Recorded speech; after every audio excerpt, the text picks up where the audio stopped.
Bueno, ante todo, muy buenas tardes, noches a cada uno de ustedes. Nos da mucho gusto recibirlos en el marco de la Universidad Hebraica. Veo gente conocida de distintos marcos y de distintos lugares y gente nueva que se ha incorporado, así que me da mucho gusto que estén aquí presentes con nosotros en este marco que llamamos experiencias UH, ¿no? Experiencias eh, de la Universidad Hebraica, que es una forma de promover distintas temáticas conectadas con la universidad. La Universidad Hebraica de México es una universidad mexicana con reconocimiento oficial que se especializa en 3 áreas del conocimiento: los estudios judaicos, que tenemos también un departamento de hebreo y de estudios judaicos con una amplia oferta de cursos académicos y de educación continua; un área de educación, con también distintos programas de grado y posgrado, especialidad, y programas de bienestar. Si quieren información pueden visitar nuestra página y se enterarán de nuestra oferta académica y educativa. Tengo el gusto de presentar en esta tarde a Maximiliano Diel, que nos va a plantear una temática que, como ya ven, es un tema siempre atractivo y siempre fascinante, que es la conexión, la figura de Sigmund Freud, y en este caso algunas de sus conexiones con el mundo judío. La figura de Sigmund Freud es uno de los íconos de la modernidad, es una figura cuyo rostro es reconocido por cualquier persona medianamente educada en todo el mundo. El impacto del psicoanálisis en el imaginario cultural es sumamente impactante, si bien hay todo tipo de calificaciones. Recientemente salió un libro que se llama Genio y Ansiedad, sobre la contribución de los judíos a la modernidad, y en este libro se analizan muchos detalles de la vida, entre otros, de Sigmund Freud, pero con una visión muy crítica negativa de los aportes de Freud. Al mismo tiempo tenemos figuras del nivel del gran historiador Yerushalmi, que dedica una obra entera a la obra de Freud, Judaísmo terminable e interminable, y así sucesivamente. Es un tema polémico, apasionante, y vamos a tener hoy una presentación a cargo de Maximiliano Diel, que es psicólogo, educador, con una amplia experiencia en temas educativos, temas de psicología y temas de judaísmo. Y el tema de hoy es Moisés en la encrucijada entre el psicoanálisis y el judaísmo. Por supuesto que es una encrucijada muy interesante, y le pido entonces, para no quitar más tiempo, agradezco, Maximiliano, tu esfuerzo, tu presentación, y la dinámica será la siguiente. La exposición durará aproximadamente 45 minutos, 50 minutos, y habrá posibilidad de preguntar a través del chat. Le pido por favor que utilicen el chat para formular si tienen preguntas o comentarios para el final de la presentación. Así que gracias por acompañarnos, y no quiero quitar más tiempo a nuestro joven expositor que se incorpora hoy en este marco de conferenciantes y panelistas que han participado y participan para difundir el mundo de la cultura, y la cultura judía en particular, en el mundo académico y educativo. Así que gracias, Maximiliano, y adelante, por favor. Bueno, muchas gracias, Daniel. Buenas tardes a todos. Les agradezco enormemente que estén aquí en esta charla. La verdad que es una charla que a mí son temas que a mí me interesan mucho desde hace tiempo, y más que el interés, yo diría que me asombra. O sea, yo parto de esta charla a partir del asombro. El asombro que me produce que un intelectual de la talla de Freud, que tuvo una obra muy extensa, haya decidido publicar como último libro de su vida esta obra enigmática, esta obra que genera una cantidad de interrogantes y ha generado una cantidad de comentarios y críticas y debates. Así que, bueno, intentaré plantear un recorrido sucinto. Antes empezamos por un exergo. Un exergo suele dar como un poco la pauta de desde dónde uno habla o cuál sería el tono. Y me pareció sublime esta cita de Italo Calvino. Tiene un libro que se llama ¿Por qué leer a los clásicos? Y él, entre otras cosas, dice esto. Él dice, un clásico es un libro que nunca termina de decir lo que tiene que decir. Es decir, un clásico es un libro que nos vuelve a hablar más allá de la época en que haya sido escrito y más allá de su contexto. Y este exergo, de hecho, se podría tensionar con una cita de Freud del libro Moisés y la religión monoteísta, en la cual él dice, hay cosas que se tienen que decir una y otra vez. Entonces son como dos polos que me parecen interesantes como para plantear esa tensión, digamos.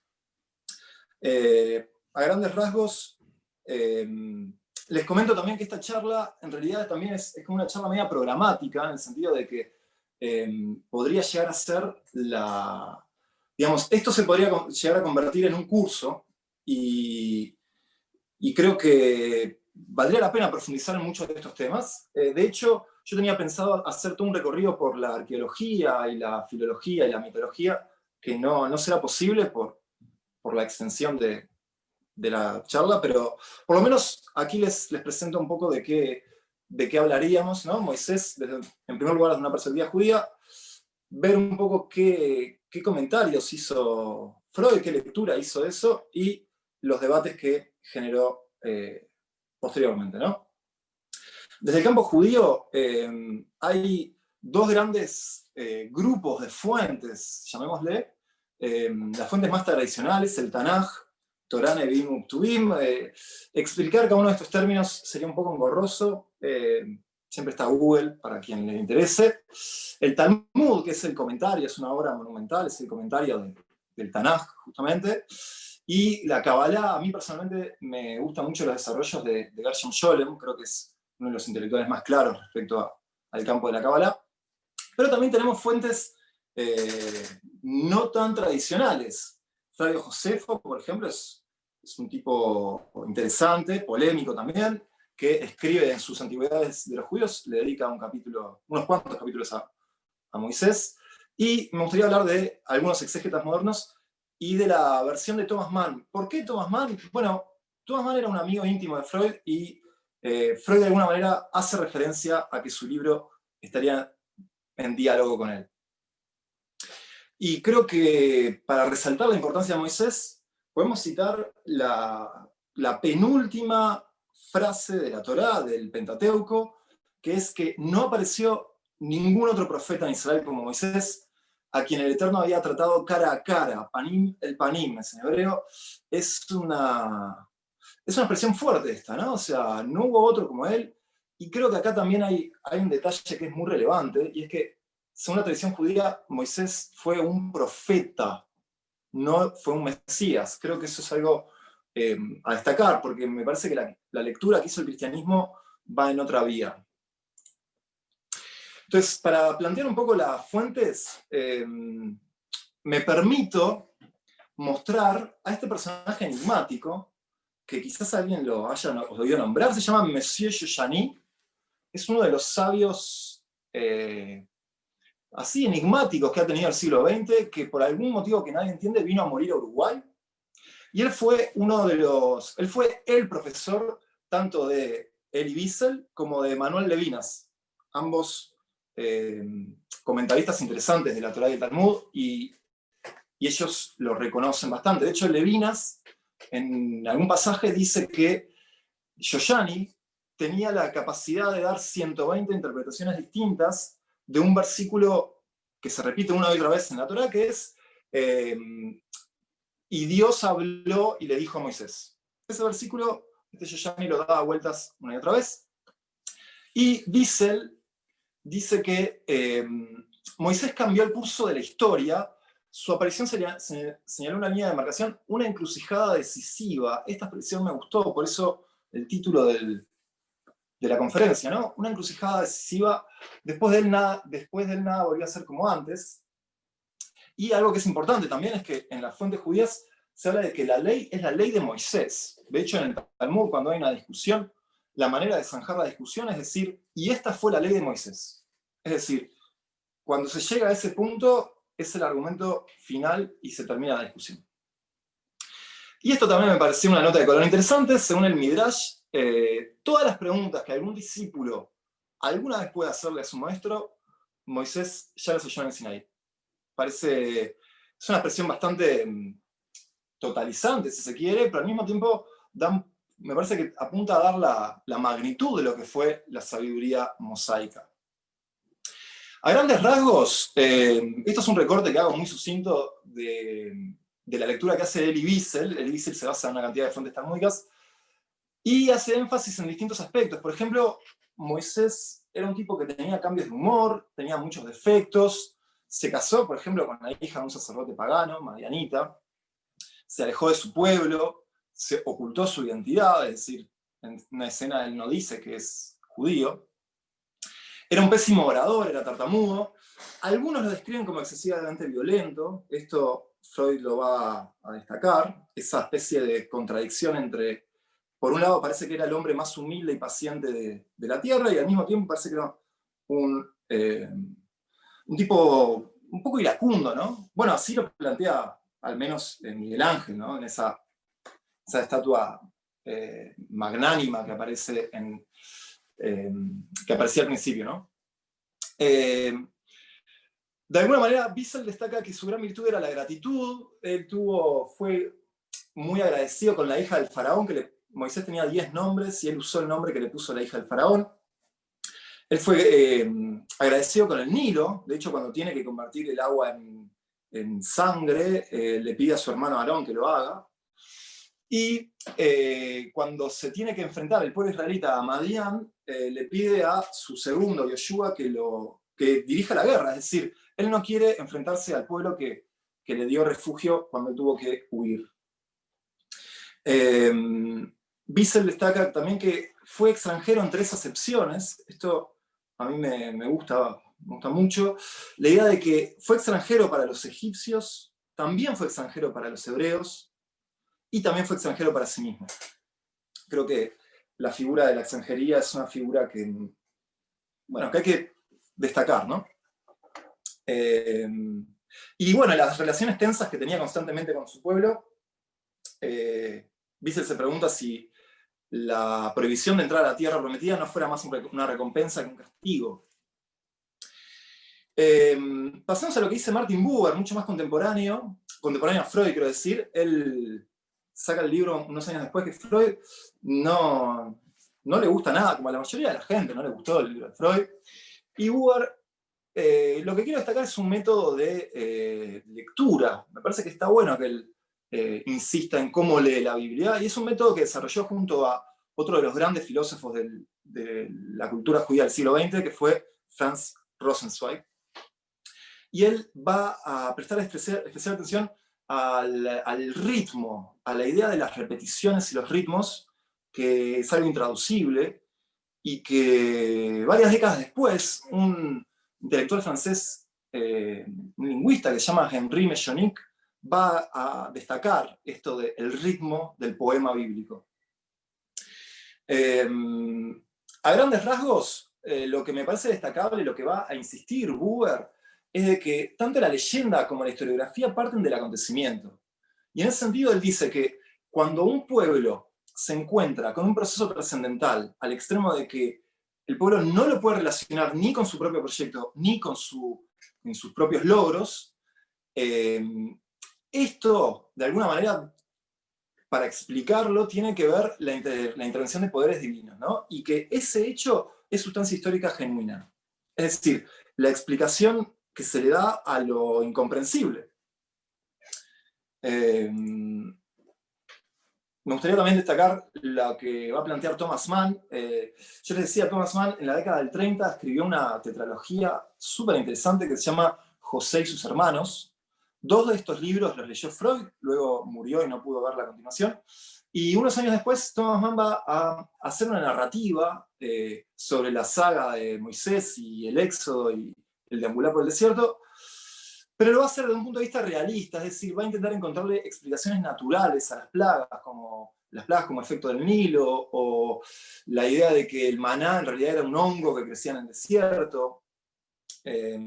Esto es interesante porque va en la línea de lo que hoy muchísimos investigadores, como desde una beta científica, intentan demostrar que fue posible. Una de las tesis que más se utiliza es que la explosión del volcán en Santorini, en la zona de Grecia, afectó el Nilo, y esto podría explicar de alguna manera las plagas. De todos modos, algo que me parece interesante de la lectura de Thomas Mann es que lo plantea que Moisés es un hijo bastardo de una princesa egipcia y de un aguatero hebreo. Esto subvierte un poco la manera de presentarlo en la Biblia. Y quiero destacar también a Levinas. La idea de que en la Biblia se insiste una y otra vez en cómo la esclavitud en Egipto es una exigencia moral. Es decir, vos tenés que recordar que fuiste esclavo para obedecer la ley, por decirlo así. Levinas va a extraer una lectura que me parece mucho más... me parece muy interesante por la cuestión universalista que él plantea, ¿no? O sea, él de alguna manera dice que el traumatismo de la esclavitud en Egipto constituye mi humanidad y es lo que me acerca de entrada a todos los problemas de los condenados de la tierra, de todos los perseguidos. Esta cita me parece interesante porque lo que viene a decir es que, bueno, quizás ahora vos estás de un lado de la vereda, pero estuviste en el otro también, así que no te olvides de eso. Como compás ético, creo que por lo menos vale la pena destacarlo. Vayamos un poco a la lectura que hace Freud. ¿Okay? Esta parte sé que la pasé muy rápido, si quieren al final podemos profundizar algo, pero creo que lo más, me parece a mí que lo más interesante es poner en tensión estos relatos e intentar comprender qué quiso hacer Freud con este libro. Es un libro muy llamativo. ¿Okay? Es un libro que fue publicado por etapas. Son 3 ensayos. El primer ensayo fue publicado en el 34. Pero antes quiero destacar este chiste, porque Freud, la primera vez que se encuentra con Moisés, claramente no fue en el 34. Y Theodor Reik cuenta el siguiente chiste que Freud le contó en 1908. En la primaria le preguntan a Itzik, ¿quién fue Moisés? Y el chico responde, Moisés fue el hijo de una princesa egipcia. No es cierto, dice el maestro, fue el hijo de una madre hebrea. La princesa egipcia encontró al bebé en una canastita. A lo que Itzik contesta, eso es lo que dice ella. Creo que el efecto de, obviamente contado así, leído, no debe hacer mucha gracia, pero creo que lo interesante es que el pequeño Itzik ya está vehiculizando algo que Paul Ricoeur con acierto dice que Freud era un pensador de la sospecha. Y creo que este chiste de Itzik, que Freud lo comenta en 1908, ya indica eso. O sea, bueno, lo que alguien diga no necesariamente es lo que efectivamente ocurrió. Y en todo caso la pregunta será si lo que nos importa es lo que efectivamente ocurrió o lo que alguien dice. ¿Dónde vamos a poner el acento? Creo que ahí se juega una base importante para el psicoanálisis. Y en esta foto pueden ver el escritorio de Freud. Creo que esta foto es del exilio en Londres. Pero bueno, es bastante conocida la afición que Freud tenía a la escultura, a la antropología y a distintos tipos de culturas y bueno, la colección de estatuillas. Creo que algo de lo humano siempre se le jugó ahí. Entonces, veamos cómo comprender este libro. Hay 3 posibles ejes. En realidad hay muchos más. Yo simplemente ordené estos porque a mí me resultó que tiene cierta lógica. Podemos ver que el hombre Moisés y la religión monoteísta es un libro que está en interlocución por lo menos con 2 discípulos cercanos a Freud. El primero de ellos es un texto de Karl Abraham de 1912, donde él va a hablar de Amenhotep IV, también llamado Akenatón, y él le llama contribuciones psicoanalíticas hacia el entendimiento de su personalidad, de Akenatón, y del culto monoteísta de Atón. Este texto es curioso, yo lo intenté rastrear, no lo he podido encontrar, pero es curioso ese texto de que Freud no lo mencione en su texto. Es decir, en su libro sobre Moisés, no lo menciona y creo que, bueno, es llamativo esa ausencia, ¿no? El otro que sí menciona, obviamente, es el texto de Otto Rank, que se llama El mito del nacimiento del héroe, donde Otto Rank va a encontrar como una suerte de patrón de cómo hay ciertas secuencias míticas que se repiten en una cantidad de sagas, y cómo Moisés vendría a subvertir la secuencia clásica del mito del nacimiento del héroe. Entonces, ese es un eje en el cual podemos pensar que Freud de alguna manera dialogaba con algunos de sus discípulos. El eje más conocido es el central, que es el eje del psicoanálisis aplicado. Y bueno, esta expresión psicoanálisis aplicado ha generado mucha polémica, ha generado muchas disidencias, pero está claro que Freud establece una serie de textos donde va a intentar explicar ciertos aspectos de la organización social, por ejemplo, la prohibición del incesto, en estos trabajos, ¿ok? Y algo fundamental, para leer el texto del hombre Moisés de la religión monoteísta, hay que haber pasado por Tota y Metau. Es como la argumentación se va a centrar en lo que ya había planteado 20 años antes, ¿no? Después tenemos Psicología de las masas, análisis del yo, otro texto que está bastante citado en el texto de Moisés. Tenemos también El porvenir de una ilusión, donde habla de la religión. Tenemos El malestar en la cultura, que es otro texto donde también habla de las dificultades que hay para que una sociedad funcione, por decirlo así, para que no haya malestar. Entonces, este es un eje como que está bien interesante, que se puede rastrear en la obra de Freud. De hecho, la mayoría de los comentaristas destacan Totem y Tabú en diálogo con el hombre Moisés. Y tenemos también un eje que es el eje del parricidio, o sea, los distintos tipos de padres míticos que Freud va asesinando a lo largo de su obra. ¿Okay? Tenemos a Edipo, que comienza, no es tan fácil situarlo, pero pongamos que comienza después de los 3 ensayos de teoría sexual, más o menos posterior a 905, un poco así. Después tenemos el padre de la horda, que es el padre terrible, o sea, el mito. Lacan dice que la modernidad produjo un solo mito y fue el mito de Freud, que fue el mito del padre de la horda, que es la referencia de Totem y Tabú. Y Moisés termina su vida, de alguna manera, señalando el asesinato de Moisés. O sea, son 3 grandes parricidios que va cometiendo a lo largo de su obra. Vayamos al libro en sí. El libro son 3 ensayos publicados entre el 34 y 38 en la revistita Imago. Esto de revistita lo saco de una correspondencia que exhuma Yerushalmi, donde Freud le tenía cierto desprecio a esa revista, por decirlo así. Originalmente el nombre era El hombre Moisés, una novela histórica. Es decir, él no estaba del todo seguro de que podría ser considerado una contribución científica. Recordemos que para Freud la cuestión de la ciencia era algo que lo interrogaba, lo movía y le pesaba, ¿no? O sea, él siempre intentó evitar que el psicoanálisis no sea descalificado, que se inscriba como algo científico.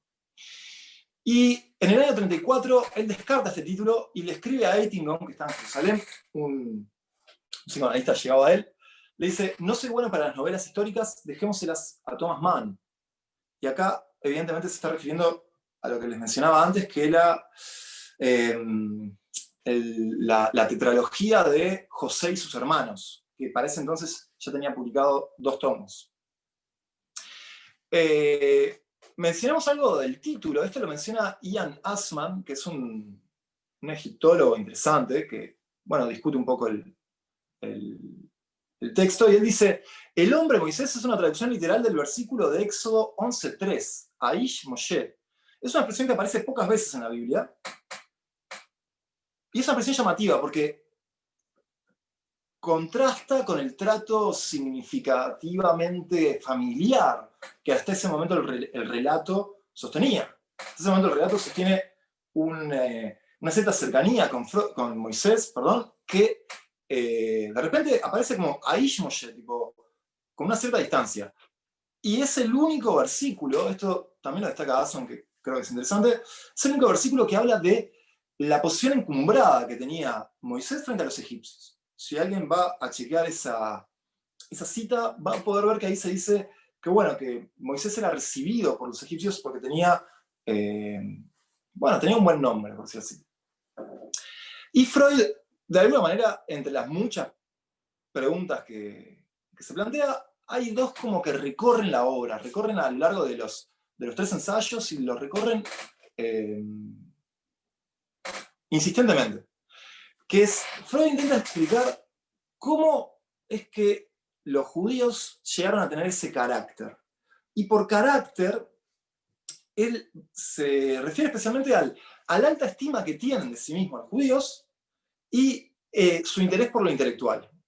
¿De dónde les viene esa vitalidad y esa resistencia para sobrevivir a lo largo de las épocas y las persecuciones? Y por último, la cuestión del antisemitismo, ¿no? ¿Cómo es que el judío, en vista de sus constantes persecuciones, se ha hecho merecedor de este odio imperecedero? O sea, podemos ver que hay un objetivo ambicioso de Freud acá que tiene que ver con intentar explicar algo de cómo es que los judíos son como son, y cómo es que siguieron existiendo, y cómo es que se sigue sosteniendo el antisemitismo. Son como 3 preguntas sumamente difíciles de responder, obviamente, pero bueno, recorren la obra. Y entre las muchas cosas que tiene de curiosas este libro, son las 4 advertencias que tiene. Una en el primer ensayo, en el 34, otra en el 37, en el segundo ensayo, otra en el 38, que, digámoslo, el tercer ensayo es sin dudas el más, como el más ambicioso, el más jugado, pero también el más engorroso de leer, porque va para atrás y para adelante, se repite, hay redundancias, como que no tiene la fluidez que tiene la pluma de Freud. Recordemos que Freud era un gran escritor. De hecho, el único premio que ganó en su vida fue el premio Goethe de literatura. Llamativo, ¿no? Bueno, si nunca lo hicieron, los invito a que alguna vez intenten leer a Freud. La verdad que es un placer. Digamos, vayamos por orden de las advertencias, porque él ni siquiera le llama prólogo, le llama advertencias. Y arriba del 34 pongo la quema de libros. Esta es una foto de la quema de libros que organizaron los nazis en Berlín en el año 33. Freud lacónicamente mencionó que en otro momento lo hubiesen quemado a él. Él murió en el 38 o 39, no recuerdo. Sabemos que después también lo hubiesen quemado a él. Quitarle a un pueblo el hombre a quien honra como el más grande de sus hijos, no es algo que se emprenda con gusto o a la ligera. Y menos todavía si uno mismo pertenece a ese pueblo. Es decir, Freud es consciente, y yo por eso quería desarrollar un poco la importancia que tiene Moisés para las fuentes judías tradicionales y para la cultura judía en general, porque Freud se está metiendo con un tema que sabe que va a generar mucho revuelo. En el 37 quiero destacar esto. Él entiende que sus intelecciones, que es lo que él avanza, lo que él va articulando, no tienen un fundamento seguro, como si fueran una figura de bronce con pies de barro. Esta metáfora va a insistir, es una comparación en realidad, pero va a insistir como Freud no está seguro de que lo que está haciendo tenga realmente valor. Recordemos, en el 34 y en el 37 él está en Viena aún. En el 38, en marzo del 38, está en Viena aún, pero ya digamos que el desarrollo de la Alemania nacionalsocialista en esos años que van del 34 al 38, digamos, el desarrollo de sus políticas racistas ha sido bastante notable. Entonces él escribe con la temeridad de quien tiene muy poco que perder, dice que vivimos en una época muy curiosa y descubrimos que el progreso hace ya un pacto con la barbarie. Y él ahí va a mencionar 3 países que le resultan, bueno, significativos, ¿no? Va a hablar de Rusia, va a hablar de Italia y va a hablar de la Alemania nazi. Y dice incluso, con ironía, dice que uno suspira de alivio frente a Alemania cuando ve que la barbarie puede producirse sin apuntalarse en ideas progresistas. Esto lo dice especialmente por el discurso de la Unión Soviética, ¿no? De que se presentaba como un modelo de sociedad, pero había una represión y un totalitarismo bastante fuerte. Y Freud como que, con ironía, dice, bueno, por lo menos los alemanes muestran la verdadera cara de la barbarie sin necesidad de decir somos los buenos de la historia. Y él acá también habla de sus dudas respecto a publicar por el apoyo que la Iglesia le daría al psicoanálisis. Y hay que entender, al psicoanálisis. ¿Okay? O sea, él está dudando de que al publicar esta obra, la Iglesia le retire el apoyo a las sociedades psicoanalíticas, especialmente en Viena y en Italia, y queden absolutamente desprotegidos. En el interín, luego de marzo, en junio, él ya está exiliado en Londres. Se comenta que lo motiva finalmente a exiliarse es que su hija Ana fue interrogada por la Gestapo, y Freud escribe una nota muy fuerte. Él dice algo así como: le recomiendo a cualquiera el trato de la Gestapo. Luego, como nota de color, como diciendo, bueno, él se está yendo, y se está yendo mal, y se está yendo de viejo, y se está yendo exiliado. Hay un autor muy, muy interesante que se llama José Attal, que va a desarrollar todo lo que fue el exilio y la comparación que Freud hizo de sí mismo con Yohanan Ben Zakkai, que es un sabio talmudista del siglo I, que cuando se destruye el primer templo, él va a pedirle a las autoridades romanas que le dejen fundar una academia de estudios en Yavne. Y así es como el judaísmo sobrevive. Freud se compara a sí mismo con Yohanan Ben Zakkai y trata de que el psicoanálisis se mueva hacia Londres. Bueno, en esa advertencia vuelve a aparecer la idea de la fragilidad. Esta vez aparece como una metáfora de una bailarina que se balancea sobre la punta de un pie. ¿Okay? Y dice que ahora en Londres siente que puede volver a pensar. Vayamos al argumento general del libro. Yo acá me voy a basar principalmente en el primer y segundo ensayo. No lo voy a desarrollar en profundidad porque requeriría otra charla, pero bueno, los invito a que lean por lo menos el primer ensayo, que es sumamente fácil de leer, cortito, son unas pocas páginas. Él va a plantear la idea de que Moisés es un egipcio, no un hebreo, sino un egipcio. Y bueno, prestamos atención que estamos hablando de hebreos, todavía no estamos hablando de judíos, ¿no? Pero se va a basar principalmente en el argumento del nombre. O sea, Musa o MSS sería como la raíz. Es un nombre egipcio muy conocido. Ra Moses, hijo de Ra, o Tut Mose, hijo de Tut. Tipo, Moses literalmente significa niño o hijo. Bueno, explica un poco el contexto de Akenatón, un faraón sumamente particular, muy enigmático también, que al parecer intentó establecer una suerte de monoteísmo y prohibió todo culto a algún dios que no sea Atón. Se va a basar también en el argumento de la circuncisión, porque en la Biblia dice que la circuncisión está dada para distinguir al pueblo judío del resto de las naciones, y sin embargo, bueno, se sabe que los egipcios practicaban la circuncisión, se ha encontrado en momias. Y bueno, el argumento lo hago muy rápido. Hay como dos dioses, hay de pueblo, una masa de pueblo de los israelitas salidos de Egipto, que tiene que ver con los semitas que ya estaban en la vuelta, digamos, y en un oasis se juntan y se funda un nuevo pueblo. Él va a plantear la idea de que hay dos Moisés. El Moisés egipcio, que es iracundo, que es un general. Por ejemplo, Josefo lo plantea que él en su juventud fue un general que hizo unas campañas en Kush, lo que hoy en día sería Etiopía, el sur de Egipto. Y Ese Moisés iracundo, egipcio, libertario, librepensador, racionalista, va a ser sustituido por un Moisés que es un pastor madianita. Este es el Moisés humilde, este es el Moisés paciente, que adoraba a otro tipo de Dios, un Dios, una deidad volcánica, sería el Dios yavista. Y acá va a plantear la siguiente secuencia, es una secuencia que la digo muy, muy rápido, tiene bastante más complejidad, yo lo estoy resumiendo súper rápido. Hay una secuencia autotémica que Freud la encuentra también en los neuróticos, que tiene que ver con, ante un hecho traumático, sucede una represión, habría un periodo de latencia donde aparentemente no ocurrió nada, y después por algún acontecimiento disparador retorna lo reprimido. Entonces, él lo que va a decir es que el asesinato de Moisés les dio un código que era el código de Atón, que era un código muy difícil, muy exigente, y el pueblo no lo banca.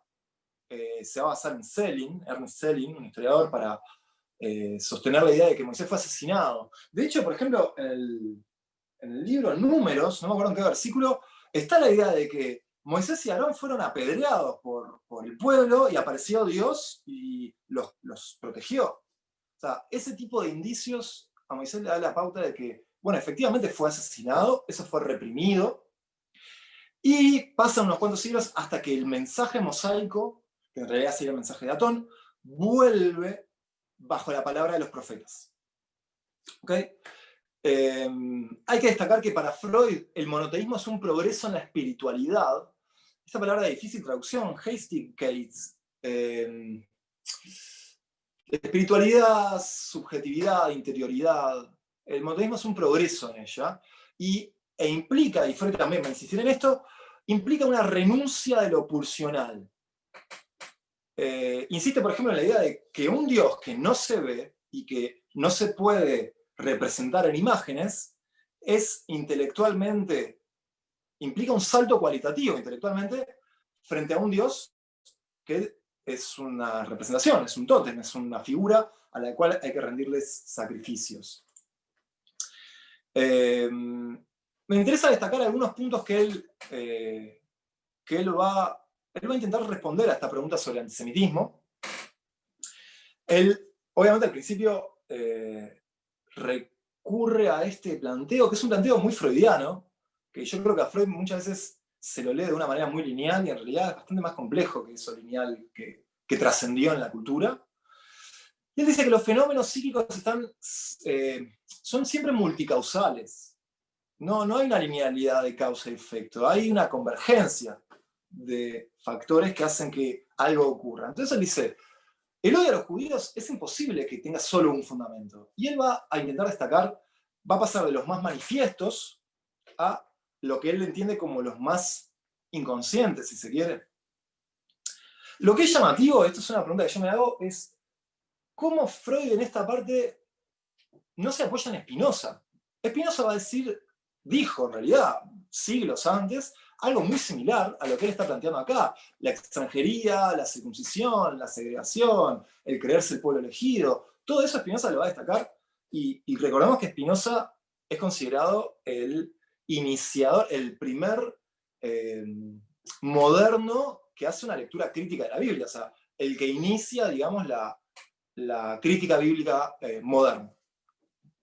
Entonces, a los judíos se les reprocha siempre que son extranjeros, siempre que son minoría. Freud acá recurre a su esquema de psicología de las masas. Para que una masa se sienta completa, siempre tiene que tener un enemigo.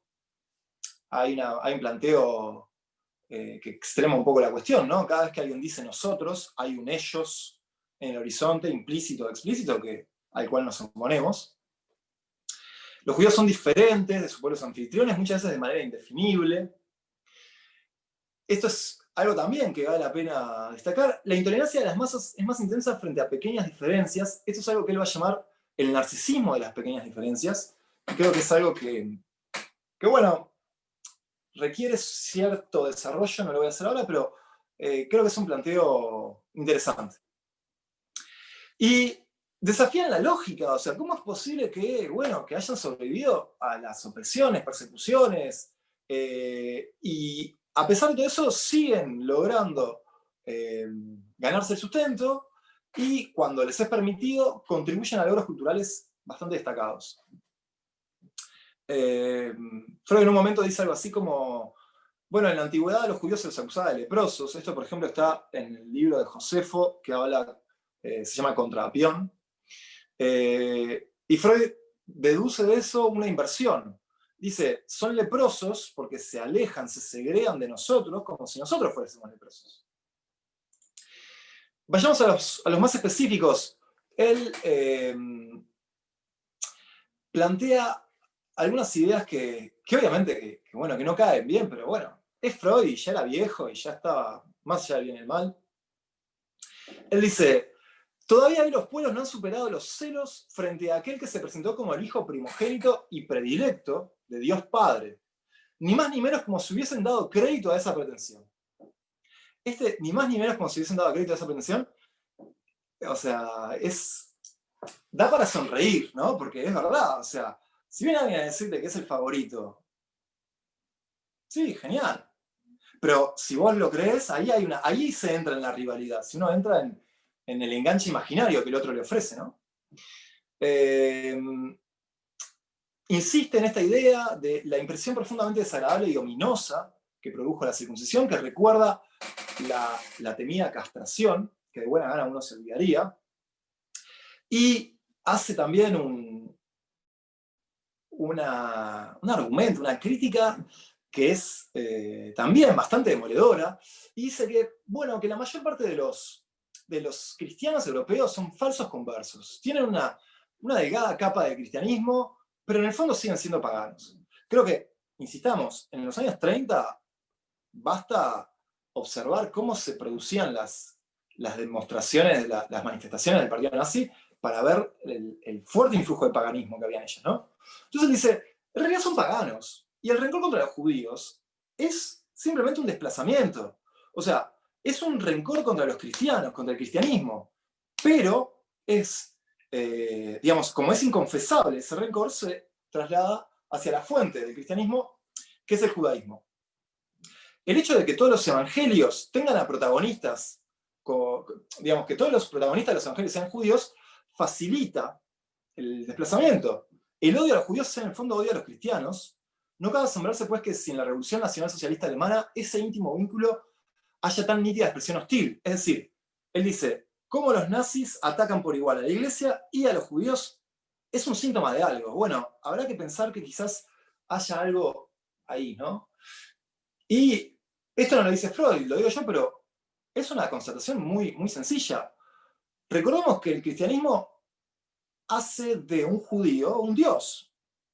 Eso tiene consecuencias, ¿no? Tanto para judíos como para cristianos. Entonces, para Freud, de acuerdo a este esquema del asesinato de Moisés y la represión y la no admisión del asesinato de Moisés, en el fondo es siempre el mismo.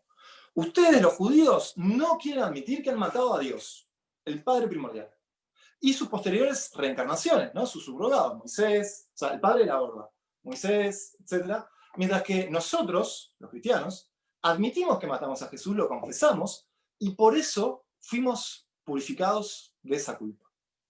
Esto es un poco una de las conclusiones respecto al antisemitismo que sostiene Freud.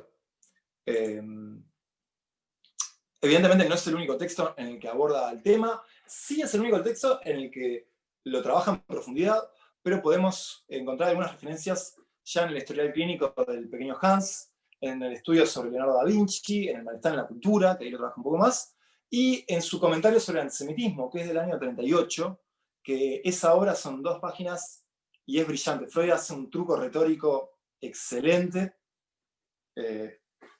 Avanzo, pero vale la pena. Si lo encuentran, comentarios sobre el antisemitismo de Freud. Algunas reacciones. La mayor parte del mundo académico lo vapuleó a Freud. Le pegaron por todos lados. ¿Okay? Los historiadores, los egiptólogos, los arqueólogos, los mitólogos, los antropólogos, por su mito de la horda y el padre de la horda. Básicamente el libro no fue bien recibido. Destaco simplemente a las palabras de Salo Baron, que fue casi contemporáneo al libro, y él dice, bueno, si un tipo como Freud, un tipo de la estatura de Freud, se pronuncia sobre un tema de vital interés, el mundo está destinado a escuchar. Sin embargo, Baron concluye que el libro es un magnífico castillo en el aire. Fíjense la analogía que hay entre el castillo en el aire, la bailarina en un pie y la estatua de bronce con pies de barro.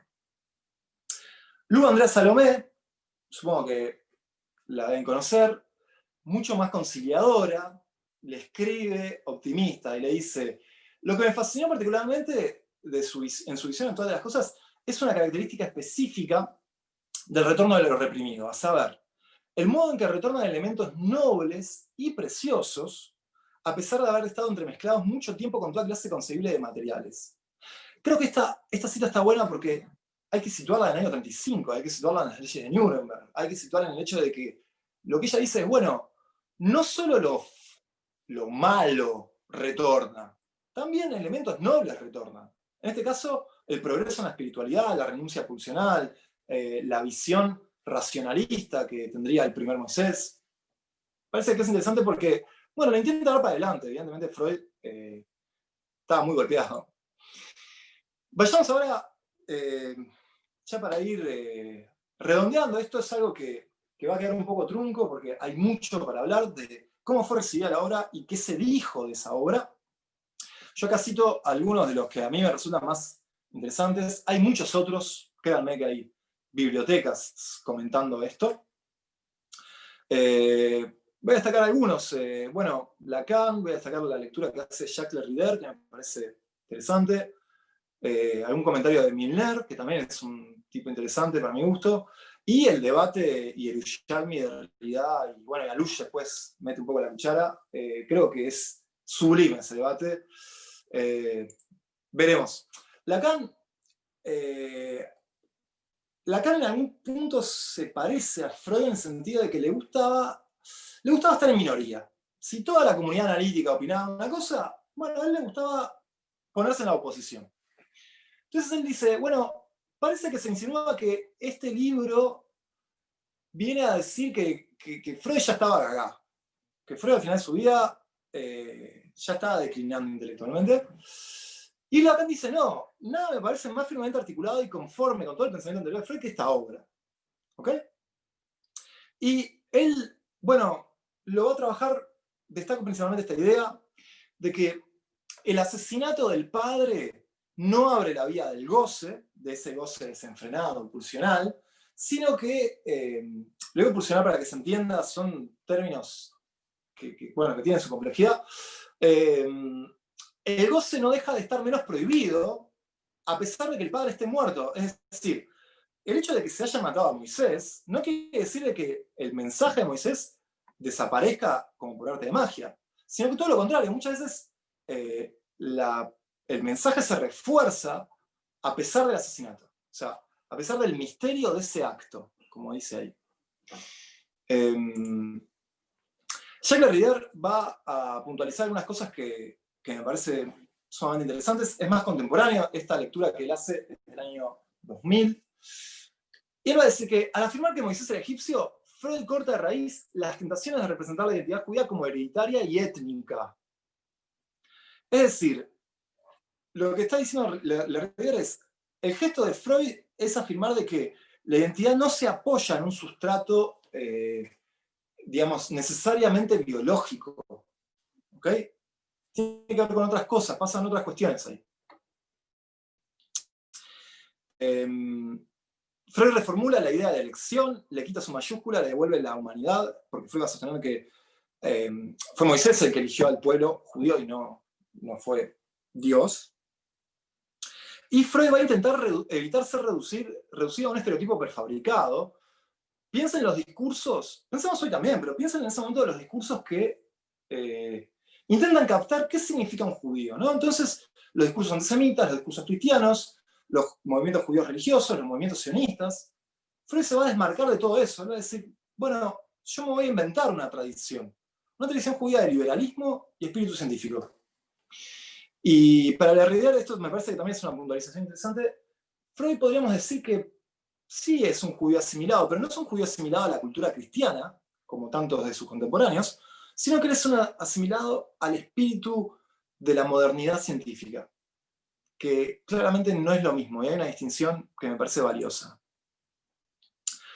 Milner va a destacar la insolencia de Freud, y esto a mí me gusta, me parece que es un gesto muy así iconoclasta, ¿no? Creo que esa lectura está buena. No se subraya lo suficiente cuán insolente es Freud en su último escrito. Insolencias contra el cristianismo, contra Jesús, contra los alemanes, contra el género humano, contra los freudianos incluso. Se sabe que el freudismo recibió muy mal el Moisés. Bueno, creo que vale la pena entender eso, ¿no? También Freud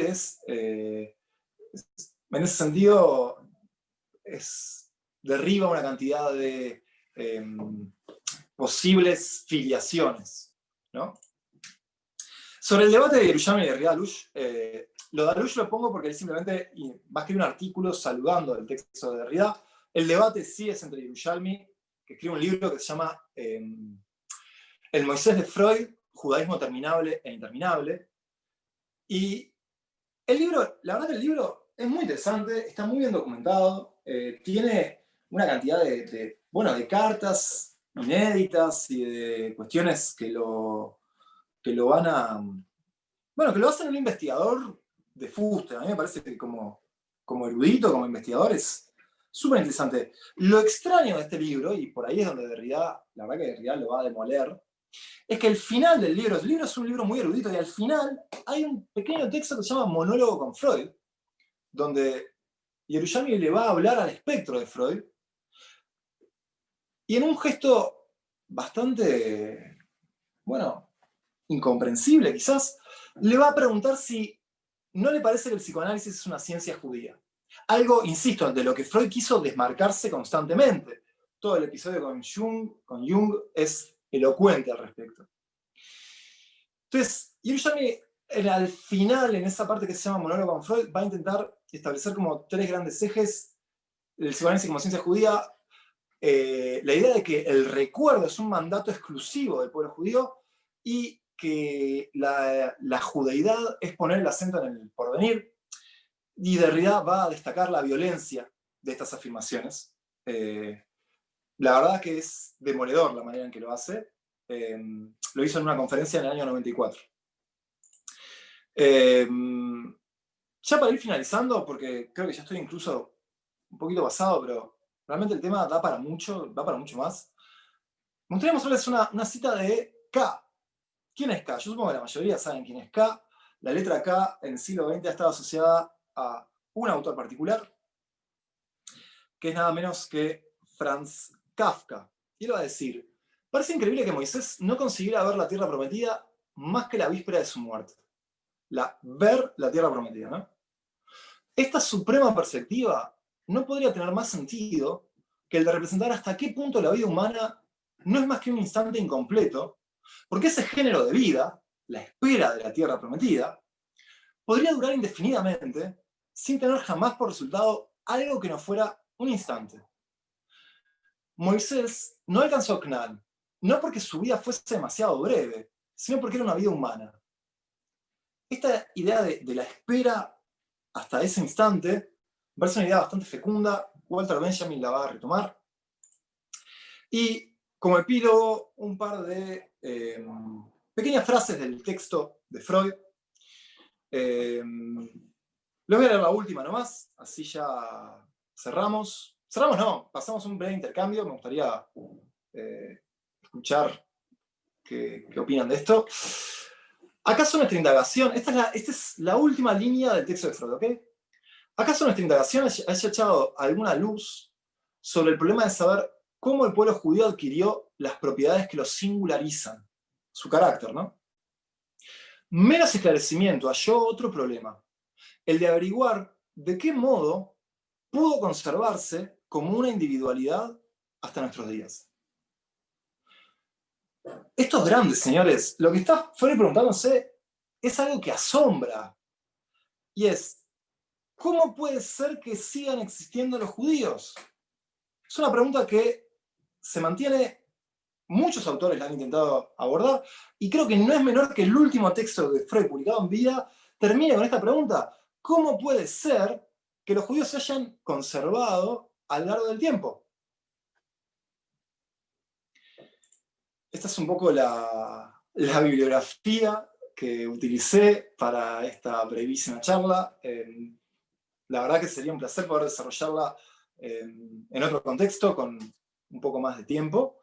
Y aquí les dejo, por si a alguien le interesa, les dejo mi correo. Quizás alguien tenga, no sé, ganas de algún intercambio, algo que le haya interesado, algún material que quisiera que se lo mande. La mayor parte de estos materiales están disponibles en internet, es simplemente rastrearlos. Así que, bueno, me gustaría escucharlos. ¿Cómo dejo de compartir? Dejar de. Ahí está. Perfecto. Bien, tenemos ahí en el chat.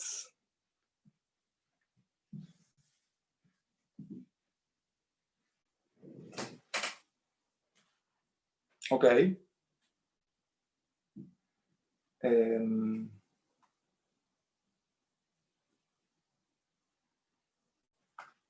Bien, veo que hay una pregunta de Dani que dice: ¿en qué se articulan los argumentos de Yerushalmi en su postura de pensar el psicoanálisis como ciencia judía? Bueno, a ver. Yerushalmi, a lo largo de todo este texto, él va a intentar mostrar que Freud, al contrario de lo que se piensa, no era un judío renegado, no era un judío asimilado, y que siempre era muy cauto con sus expresiones sobre lo judío en público, pero que en privado y en ciertas correspondencias sí se pronunciaba abiertamente sobre la cuestión. Lo que va a ocurrir es que en los años 70, en la Universidad Hebrea, se va a inaugurar una cátedra llamada Sigmund Freud. Y se va a invitar a la hija directa de Freud, él la llamaba la pequeña Antígona, que es Anna Freud, ¿okay? Una de sus muchos hijos. Y Anna Freud va a decir algo que realmente deja a todo el mundo helado. O todo el mundo helado no, me parece que ella va a decir, bueno, el argumento de que el psicoanálisis es una ciencia judía, recordemos que la expresión ciencia judía, así como arte judío, economía judía, etc., era una expresión despectiva. Entonces ella dice algo así como, pero bueno, en este caso, se los leo, ¿ok? Esto es Anna Freud. A Freud le criticaban que sus métodos fueran imprecisos, que sus hallazgos no estuvieran expuestos a la prueba experimental, que fuera anticientífico, incluso que fuera una ciencia judía.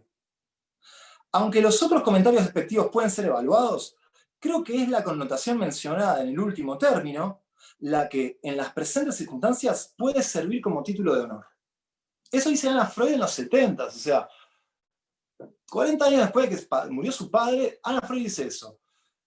Y Yerushalmi tiene el gesto extraño de, recuerden, es un monólogo con un espectro, con el fantasma de Freud, y le pregunta: ¿Anna Freud, estimado profesor, estaba hablando en su nombre? Entonces, así cierra el libro. Entonces, es sorprendente porque justamente una de las cosas que el psicoanálisis nos enseña es la lectura a precu. Cuando uno llega al final de una enunciación es cuando adquiere sentido todo lo anterior. Entonces, como que todo el sentido del libro cambia. Es como, parece que ahora todo el libro fue un intento de demostrar que Freud sí quería que el psicoanálisis sea visto como una ciencia judía, lo cual va en contra abiertamente de su política y de una gran cantidad de posturas que han tomado seguidores suyos, ¿no? No sé si más o menos por ahí, estoy tratando de ser muy sucinto.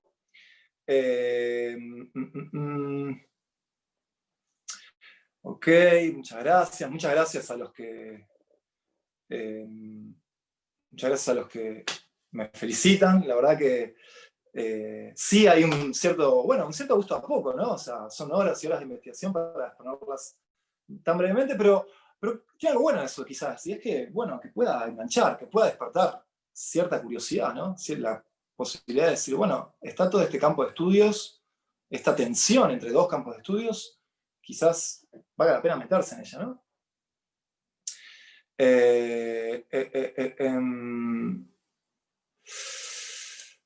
Ok, bien,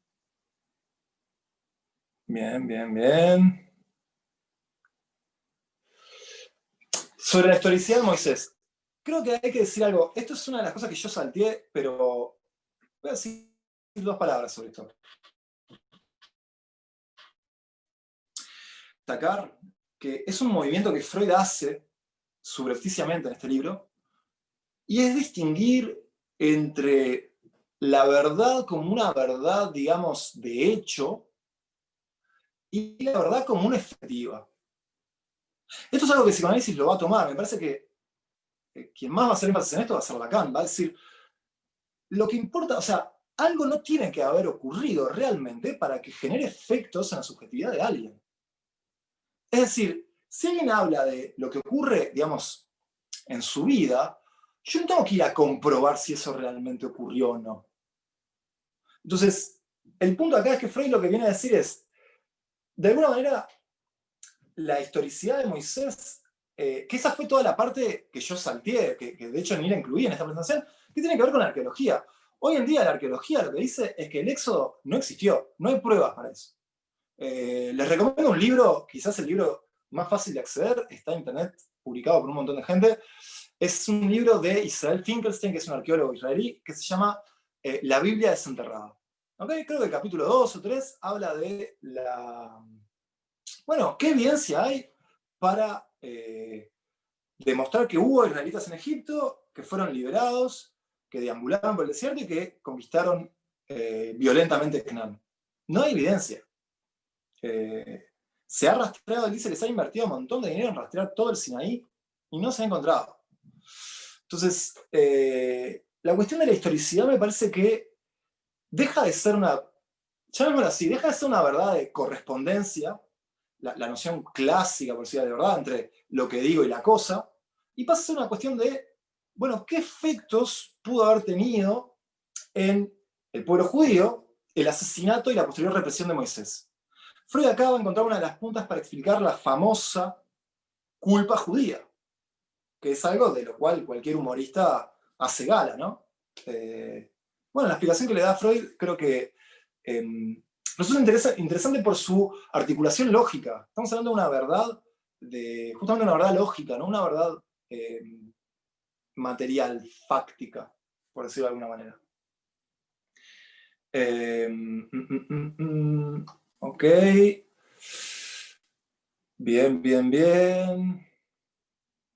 No sé si alguien más puede tener una pregunta. No, la verdad no alcanzo a llegar a leer a todos. Gracias por sus intervenciones. Realmente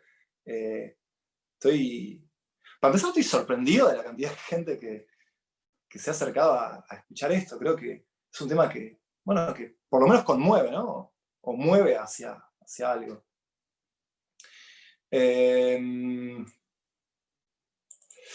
Quería preguntarte qué pensás de que Freud haya elegido la palabra hombre para ponerla en el título. Me parece interesante, creo que apunta justamente a que todo el libro está construido alrededor de la figura del hombre Moisés. Recordemos el hombre Moisés como el gran hombre, incluso le llaman en uno de los subtítulos, un sustituto del padre de la horda.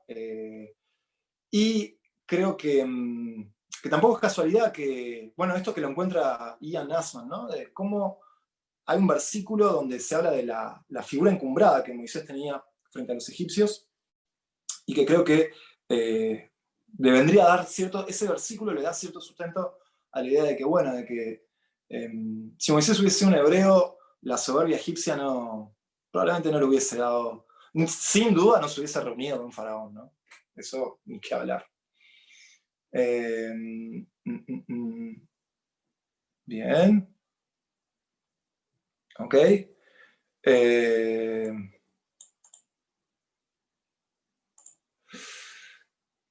Ok.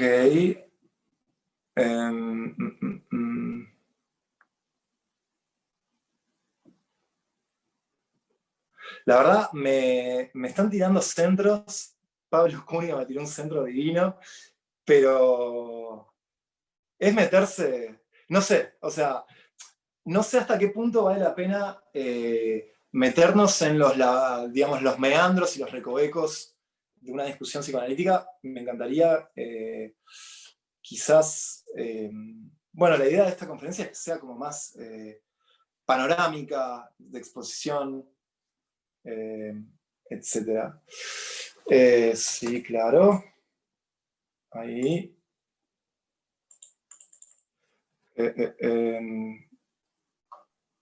Bien. Sí, gracias. Ahí. Bueno, muchísimas gracias, Maximiliano, por una muy interesante conferencia y también por las ricas preguntas que aparecen de distintos temas. Realmente el caso de hablar de Freud y hablar de esta obra en particular nos abre todo un panorama para hablar de muchos temas relevantes, la cuestión de la historicidad o no, y como tú mencionabas, Freud, un trabajo casi arqueológico, con base a menciones bastante marginales de algunos biblistas, porque Freud no era un biblista, no conocía las lenguas digamos, del contexto y se basaba en un estado de la arqueología en su momento, pero es verdad, él lo toma como que él está investigando algo que no es solamente una novela, ¿no? En ese sentido, pero hay problemas, digamos, hay muchos temas sobre Biblia y arqueología que son muy complejos. Tú planteaste un libro, el de Finkelstein, que es la postura más digamos, minimalista dentro de los estudios arqueológicos. Hay otros arqueólogos académicos que ven que hay cierto marco histórico, no exactamente como se plantea en la tradición, pero que hay ciertas evidencias arqueólogas. Menciono a Richard Freund, entre otros, que ha hecho trabajo arqueológico en el Sinai y que tiene otras posturas, como Lantenari y otros. O sea, hay una diversidad de temas que tú abriste en esta excelente ponencia. Y quería aclarar algo. Preguntaron sobre el nombre, Ish. Hace muchos años en la Universidad Hebrea de Jerusalén tuve una clase, más de 2 clases enteras, sobre qué significa la palabra Ish en la literatura bíblica. Cuando uno explora en todos los casos a quién se lo llama hombre, porque aparece el caso famoso digamos, el padre de Samuel, ¿no? Y se va Ish mina Ramataim Tzofim, que vivía en Nazón. O sea, la palabra Ish, cuando alguien dice esa palabra, es que era una persona importante. Después de mucho investigar, se concluye que la Biblia, cuando llama a alguien hombre, no es cualquiera. Es alguien que tenía, como tú mencionaste, prestigio o una trayectoria, una genealogía. Y en este sentido iría contra la idea de Freud de que es un egipcio, como tal, y Asman y otros han trabajado esto. Así que muchísimas gracias, Maximiliano. Creo que se abre un tema. Si esto se convierta en un curso más sistemático, con más tiempo, por favor, háganos saber. Los invito a que se acerquen a nuestra página web para ver la oferta que tiene la universidad en distintas temáticas de estudios bíblicos, de estudios de filosofía, de Kabbalah, y la maestría en estudios judaicos, que es un programa académico que tenemos al respecto. Así que gracias a todos por acercarse hoy y escuchar esta presentación que hace una muy buena, digamos, una visión panorámica de muchos de las aristas de la obra de un pensador tan polémico, tan complejo. Y les quiero dar un detalle que aparece en este libro que se llama Genius and Anxiety, que es el siguiente. Cuando Freud se casa con su mujer, que viene de una familia famosa de rabinos, Marta, Freud aclaró que a partir de que se casaban le prohibían encender las velas de Shabbat, que en su casa, como gente abierta, no se iban a encender las velas del sábado. Y así ocurrió todo el tiempo hasta que muere Freud. El primer Shabbat, después de que muere Freud, su esposa enciende la... Muy interesante, muy fuerte de esa postura tan militante secular que tenía la figura de Freud en muchos sentidos para autodefinirse, pero al mismo tiempo muestra también cómo no pudo ni siquiera reprimir ese primer Shabbat después de la muerte de Freud, la esposa prende las velas, o sea que retoma esa tradición que tenía desde su infancia su mujer, después que el patriarca ha muerto. Sí, sí, el Bueno, retorno de la... muchísimas gracias a todos por su presencia y los invitamos a incorporarse. Gracias, Maximiliano, y estaremos en contacto para anunciarles si avanzamos en el curso y en otras cosas para poder profundizar con más tiempo y con más profundidad todos los temas que tú nos abriste en esta magnífica exposición. Así que buenas noches a todos y Muchas muchos gracias. saludos. Gracias a todos por escucharme.